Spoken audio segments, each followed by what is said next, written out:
আমি তখন কলেজে পড়তাম। আমি আমার গরমের ছুটিটা ঠাকুমার বাড়ি দেহরাতে কাটাতাম। মে মাসের প্রথম দিকে চলে যেতাম এবং ফিরতাম জুলাই মাসের শেষে। দেহরা যাওয়ার পথে ৩০ মাইল আগে পড়ত দেওলি নামের একটা ছোট্ট স্টেশন। সেখান থেকেই ভারতের তরাই অঞ্চলের ঘন জঙ্গল শুরু হতো। ট্রেন দেওলিতে পৌঁছাত প্রায় ভোর ৫টায়। তখন স্টেশনটা ইলেকট্রিক ও হ্যারিকেনের আবছা আলোয় আলোকিত থাকত। রেল লাইনের কাছে জঙ্গলটা ভোরের হালকা আলোয় একটু একটু দেখা যেত। দেওলিতে ছিল শুধু একটা প্ল্যাটফর্ম, স্টেশন মাস্টারের অফিস, আর একটা ওয়েটিং রুম। প্ল্যাটফর্মে বড়ার মতো ছিল একটা চায়ের দোকান, একটা ফলওয়ালা, আর কয়েকটা রাস্তার কুকুর। ব্যাস, আর কিছু না। ট্রেন ১০ মিনিট ওখানে দাঁড়িয়ে থাকত, তারপর জঙ্গলে উধাও হয়ে যেত। ট্রেনটি কেন যে দেওলিতে দাঁড়াত তা আমি জানি না। ওখানে কেউ ওঠা নামাও করত না, কোনো কুলিও থাকত না, কিন্তু ট্রেনটা ওখানে ১০ মিনিট দাঁড়াত। তারপর একটা ঘণ্টা বাজলে গার্ড হুইসিল বাজিয়ে দিত।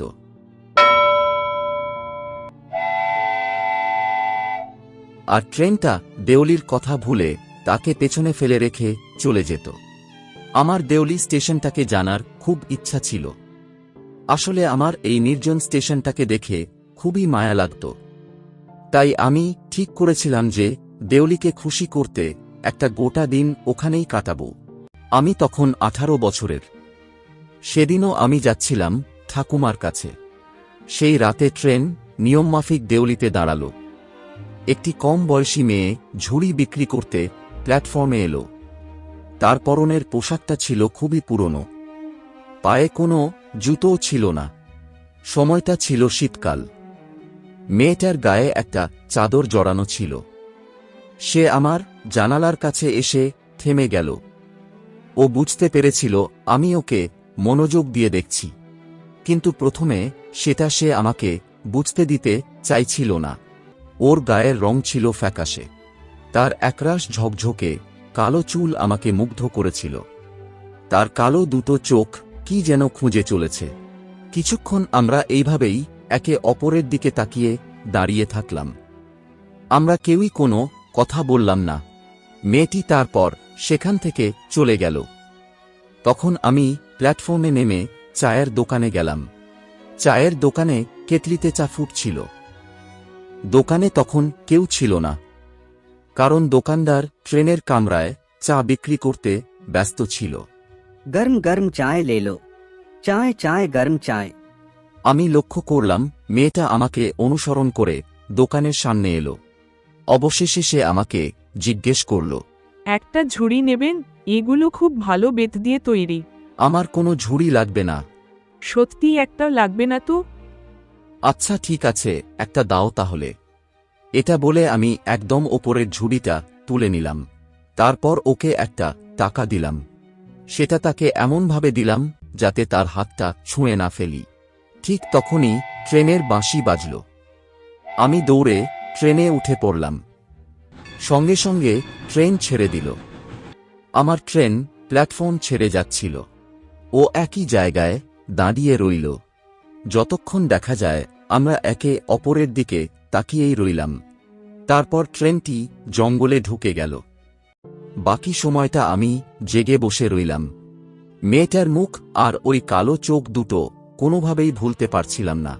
তবে দেহরা পৌঁছে এই ঘটনার কথা আস্তে আস্তে ভুলে গেলাম।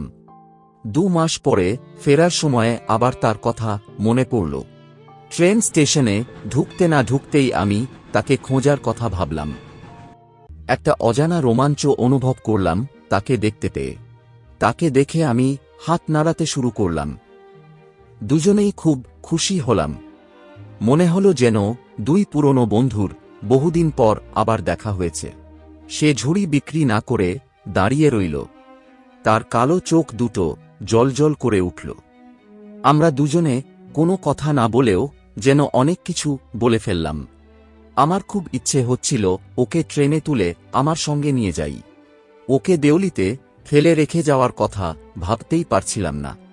আমি ওকে বললাম, আমায় দিল্লি যেতে হবে। আমাকে তো কোথাও যেতে হবে না। ট্রেনের বাঁশি বাজল।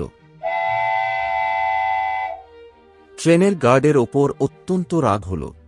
আমি বললাম, আমি আবার আসব, তুমি থাকবে তো?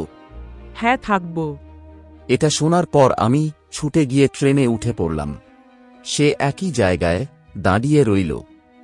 যতক্ষণ দেখা যায় আমরা একে অপরের দিকে তাকিয়েই রইলাম, চোখ সরালাম না। এইবার আমি আর তাকে ভুললাম না। কলেজের বছরটা শেষ করে আমি দ্রুত দেহরা যাবার জন্য তৈরি হলাম। আমার ঠাকুমা খুব খুশি হবে আমাকে দেখে।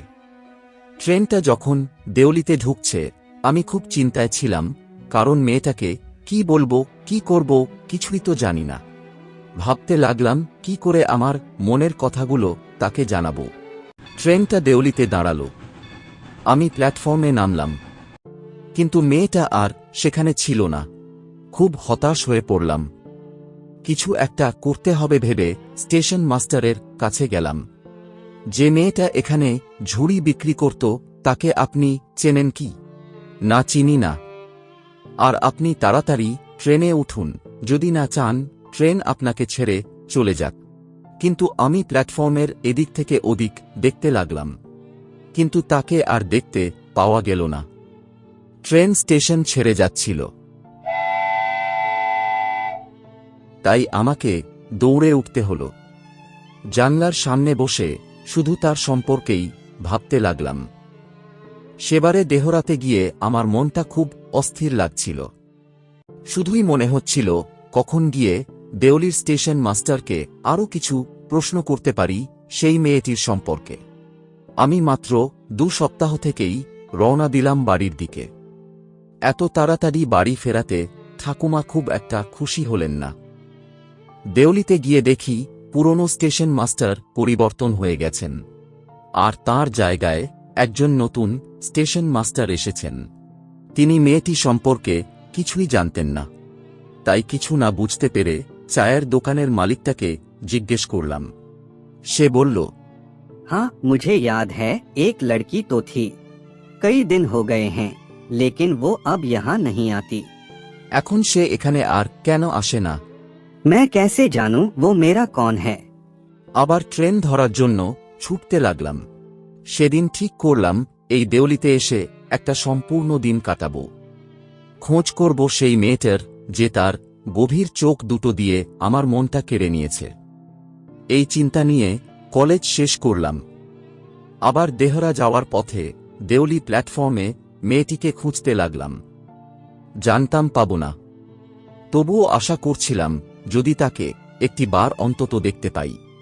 আমি কখনো দেওলিতে একটা গোটা দিন কাটাতে পারিনি। হয়তো মনে ভয় পেয়েছিলাম, পাছে জানতে পেরে যাই মেয়েটা ঠিক কি হয়েছিল। হয়তো সে সেখানে আর থাকত না, হয়তো তার বিয়ে হয়ে গিয়েছিল, কিংবা কোনো অসুখ করেছিল। গত কয়েক বছরে ট্রেনে দেওলির ওপর দিয়ে অনেকবার গিয়েছি। সবসময়ই জানালা দিয়ে বাইরে তাকিয়ে ভাবি যদি তাকে একবার দেখতে পাই।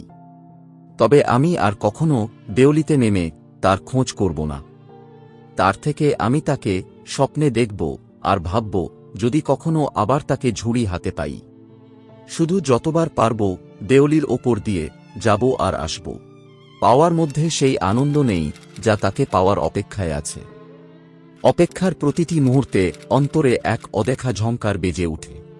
সেই অপেক্ষার সময়ে হাজারো অনুভূতির এক মিশ্রণ যেন জমে ওঠে।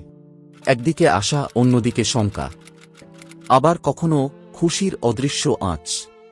সেই অনুভূতি যা পাওয়ার পরেও হয়তো হারিয়ে যায়। কারণ যখন কিছু হাতের মুঠোয় আসে তখন আর সেই আগের মতো তৃপ্তি থাকে না। কিন্তু অপেক্ষার মধ্যে যে মাধুর্য, যে প্রত্যাশা, তা এক অনন্য সৌন্দর্য।